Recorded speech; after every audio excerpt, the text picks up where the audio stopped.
بسم اللہ الرحمن الرحیم۔ شروع اللہ کے نام سے جو سب پر مہربان ہے، بہت مہربان ہے۔ یاسین، حکمت بھرے قرآن کی قسم، تم یقیناً پیغمبروں میں سے ہو، بالکل سیدھے راستے پر۔ یہ قرآن اس ذات کی طرف سے اتارا جا رہا ہے جس کا اقتدار بھی کامل ہے، جس کی رحمت بھی کامل، تاکہ تم ان لوگوں کو خبردار کرو جن کے باپ دادوں کو پہلے خبردار نہیں کیا گیا تھا، اس لیے وہ غفلت میں پڑے ہوئے ہیں۔ حقیقت یہ ہے کہ ان میں سے اکثر لوگوں کے بارے میں بات پوری ہو چکی ہے، اس لیے وہ ایمان نہیں لاتے۔ ہم نے ان کے گلوں میں توق ڈال رکھی ہیں جو ٹھوڑیوں تک پہنچے ہوئے ہیں، اور اس وجہ سے ان کے سر اوپر کو اٹھے رہ گئے ہیں، اور ہم نے ایک آڑ ان کے آگے کھڑی کر دی ہے اور ایک آڑ ان کے پیچھے کھڑی کر دی ہے، اور اس طرح انہیں ہر طرف سے ڈھانپ لیا ہے، جس کے نتیجے میں انہیں کچھ سجھائی نہیں دیتا۔ اور ان کے لیے دونوں باتیں برابر ہیں، چاہے تم انہیں خبردار کرو یا خبردار نہ کرو، وہ ایمان نہیں لائیں گے۔ تم تو صرف ایسے شخص کو خبردار کر سکتے ہو جو نصیحت پر چلے اور خدائے رحمان کو دیکھے بغیر اس سے ڈرے۔ چنانچہ اس شخص کو تم مغفرت اور باعزت اجر کی خوشخبری سنا دو۔ یقیناً ہم ہی مردوں کو زندہ کریں گے، اور جو کچھ عمل انہوں نے آگے بھیجے ہیں ہم ان کو بھی لکھتے جاتے ہیں، اور ان کے کاموں پہ جو اثرات ہیں ان کو بھی۔ اور ہم نے ایک واضح کتاب میں ہر چیز کا پورا احاطہ کر رکھا ہے۔ اور اے پیغمبر صلی اللہ علیہ وسلم، تم ان کے سامنے ایک بستی والوں کی مثال پیش کرو جب ان کے پاس رسول آئے تھے۔ جب ہم نے ان کے پاس شروع میں 2 رسول بھیجے تو انہوں نے دونوں کو جھٹلا دیا، پھر ہم نے ایک تیسرے کے ذریعے ان کی تائید کی، اور ان سب نے کہا کہ یقین جانو ہمیں تمہارے پاس رسول بنا کر بھیجا گیا ہے۔ انہوں نے کہا تمہاری حقیقت اس کے سوا کچھ بھی نہیں کہ تم ہم جیسے ہی آدمی ہو، اور خدائے رحمان نے کوئی چیز نازل نہیں کی ہے اور تم سراسر جھوٹ بول رہے ہو۔ ان رسولوں نے کہا ہمارا پروردگار خوب جانتا ہے کہ ہمیں واقعی تمہارے پاس رسول بنا کر بھیجا گیا ہے، اور ہماری ذمہ داری اس سے زیادہ نہیں ہے کہ صاف صاف پیغام پہنچا دیں۔ بستی والوں نے کہا ہم نے تو تمہارے اندر نحوست محسوس کی ہے، یقین جانو اگر تم باز نہ آئے تو ہم تم پر پتھر برسائیں گے، اور ہمارے ہاتھوں تمہیں بڑی دردناک سزا ملے گی۔ رسولوں نے کہا تمہاری نحوست خود تمہارے ساتھ لگی ہوئی ہے، کیا یہ باتیں اس لیے کر رہے ہو کہ تمہیں نصیحت کی بات پہنچائی گئی ہے؟ اصل بات یہ ہے کہ تم خود حد سے گزرے ہوئے لوگ ہو۔ اور شہر کے پرلے علاقے سے ایک شخص دوڑتا ہوا آیا، اس نے کہا اے میری قوم کے لوگوں، ان رسولوں کا کہنا مان لو، ان لوگوں کا کہنا مان لو جو تم سے کوئی اجرت نہیں مانگ رہے اور وہ صحیح راستے پر ہیں، اور بھلا میں اس ذات کی عبادت کیوں نہ کروں جس نے مجھے پیدا کیا ہے، اور اسی کی طرف تم سب کو واپس بھیجا جائے گا۔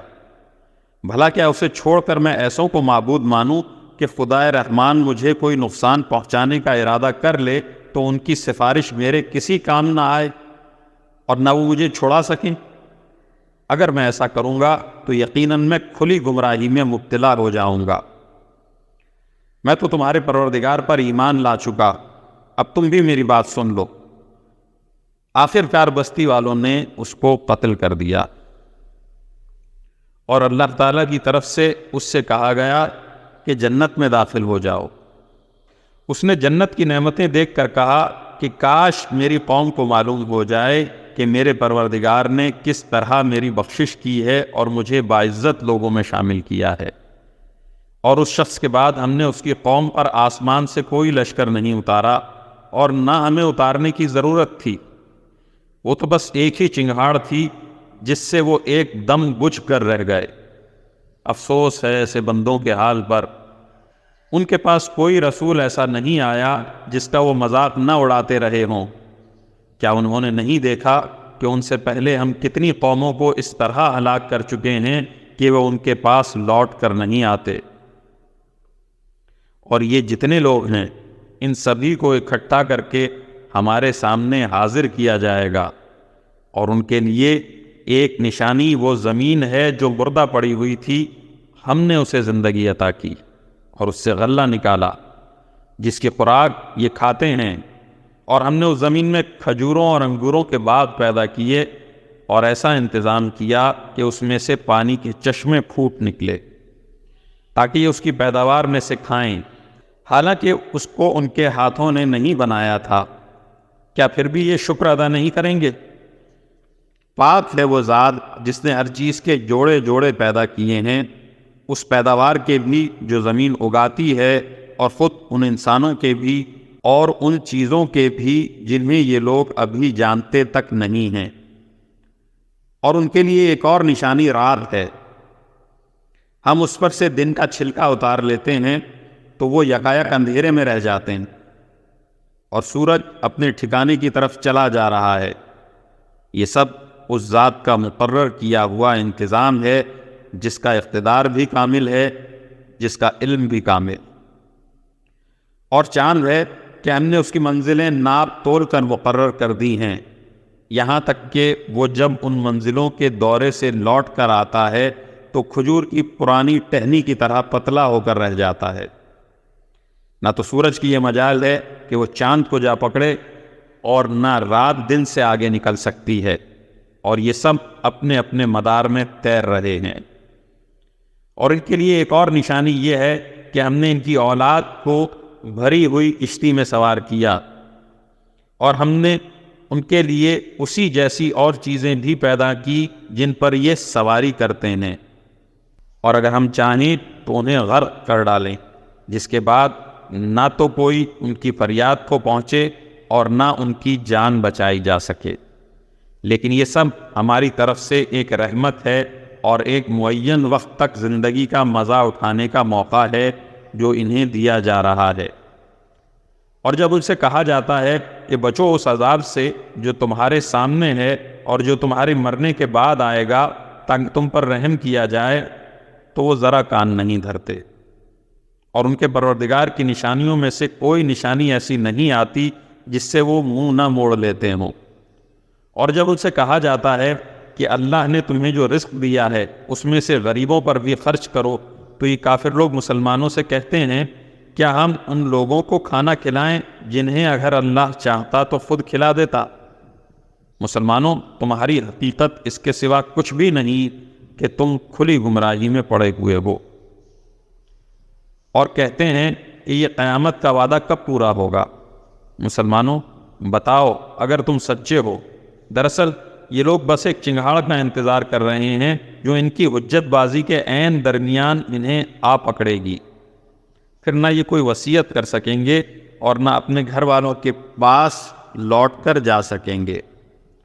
اور سور پھونکا جائے گا تو یکایک یہ اپنی قبروں سے نکل کر اپنے پروردگار کی طرف تیزی سے روانہ ہو جائیں گے۔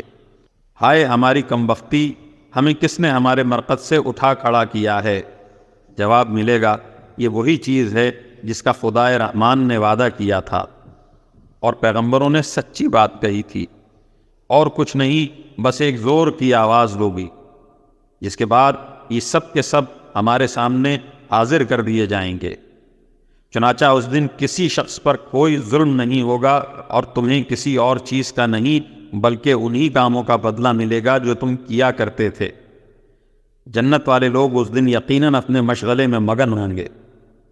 وہ اور ان کی بیویاں گھنے سایوں میں آرام دہ نشستوں پر ٹیک لگائے ہوئے ہوں گے، وہاں ان کے لیے میوے ہوں گے اور انہیں ہر وہ چیز ملے گی جو وہ منگوائیں گے۔ رحمت والے پروردگار کی طرف سے انہیں سلام کہا جائے گا، اور کافروں سے کہا جائے گا کہ اے مجرموں، آج تم مومنوں سے الگ ہو جاؤ۔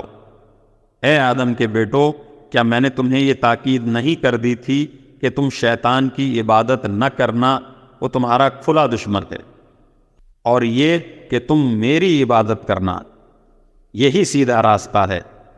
اور حقیقت یہ ہے کہ شیطان نے تم میں سے ایک بڑی خلقت کو گمراہ کر ڈالا،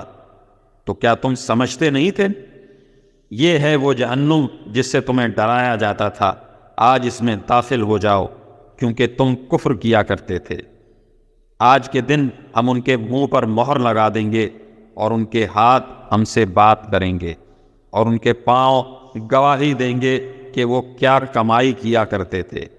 اور اگر ہم چاہیں تو یہیں دنیا میں ان کی آنکھیں ملیا میٹ کر دیں، پھر یہ راستے کی تلاش میں بھاگے پھریں لیکن انہیں کہاں کچھ سجھائی دے گا،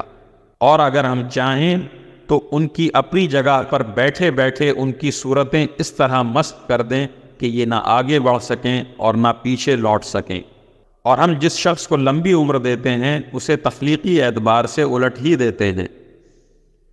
کیا پھر بھی انہیں عقل نہیں آتی؟ اور ہم نے اپنے ان پیغمبروں کو نہ شاعری سکھائی ہے اور نہ وہ ان کے شایان شان ہے، یہ تو بس ایک نصیحت کی بات ہے، اور ایسا قرآن جو حقیقت کو کھول کھول کر بیان کرتا ہے تاکہ ہر اس شخص کو خبردار کرے جو زندہ ہو، اور تاکہ کفر کرنے والوں پر حجت پوری ہو جائے۔ اور کیا انہوں نے یہ نہیں دیکھا کہ ہم نے اپنے ہاتھوں کی بنائی ہوئی چیزوں میں سے ان کے لیے مویشی پیدا کیے اور یہ ان کے مالک بنے ہوئے ہیں، اور ہم نے ان مویشیوں کو ان کے قابو میں دے دیا ہے، چنانچہ ان میں سے کچھ وہ ہیں جو ان کی سواری بنے ہوئے ہیں اور کچھ وہ ہیں جنہیں یہ کھاتے ہیں، نیز ان کو ان مویشیوں سے اور بھی فوائد حاصل ہوتے ہیں اور پینے کی چیزیں ملتی ہیں، کیا پھر بھی یہ شکر نہیں بجا لائیں گے؟ اور انہوں نے اللہ کو چھوڑ کر اس امید پر دوسرے خدا بنا رکھے ہیں کہ انہیں ان سے مدد ملے، حالانکہ ان میں یہ طاقت ہی نہیں ہے کہ ان کی مدد کر سکیں، بلکہ وہ ان کے لیے ایک ایسا مخالف لشکر بنیں گے جسے قیامت میں ان کے سامنے حاضر کر لیا جائے گا۔ غرض اے پیغمبر صلی اللہ علیہ وسلم، ان کی باتیں تمہیں رنجیدہ نہ کریں، یقین جانو ہمیں سب معلوم ہے یہ کیا کچھ چھپاتے ہیں اور کیا کچھ ظاہر کرتے ہیں۔ اور کیا انسان نے یہ نہیں دیکھا کہ ہم نے اسے نطفے سے پیدا کیا تھا، پھر اچانک وہ کھلم کھلا جھگڑا کرنے والا بن گیا؟ ہمارے بارے میں تو وہ باتیں بتاتا ہے اور خود اپنی پیدائش کو بھلا بیٹھا ہے، کہتا ہے کہ ان ہڈیوں کو کون زندہ کرے گا جب یہ گل چکی ہوں گی؟ کہہ دو کہ ان کو وہی زندہ کرے گا جس نے انہیں پہلی بار پیدا کیا تھا، اور وہ پیدا کرنے کا ہر کام جانتا ہے، وہی ہے جس نے تمہارے لیے سرسبز درخت سے آگ پیدا کر دی ہے، پھر تم ذرا سی دیر میں اس سے سلگانے کا کام لے لیتے ہو۔ بھلا جس ذات نے آسمانوں اور زمین کو پیدا کیا ہے، کیا وہ اس بات پر قادر نہیں ہے کہ ان جیسوں کو دوبارہ پیدا کر سکے؟ کیوں نہیں، جبکہ وہ سب کچھ پیدا کرنے کی پوری مہارت رکھتا ہے۔ اس کا معاملہ تو یہ ہے کہ جب وہ کسی چیز کا ارادہ کر لے تو صرف اتنا کہتا ہے کہ ہو جا، بس وہ ہو جاتی ہے۔ غرض پاک ہے وہ ذات جس کے ہاتھ میں ہر چیز کی حکومت ہے، اور اسی کی طرف تم سب کو آخرکار لے جایا جائے گا۔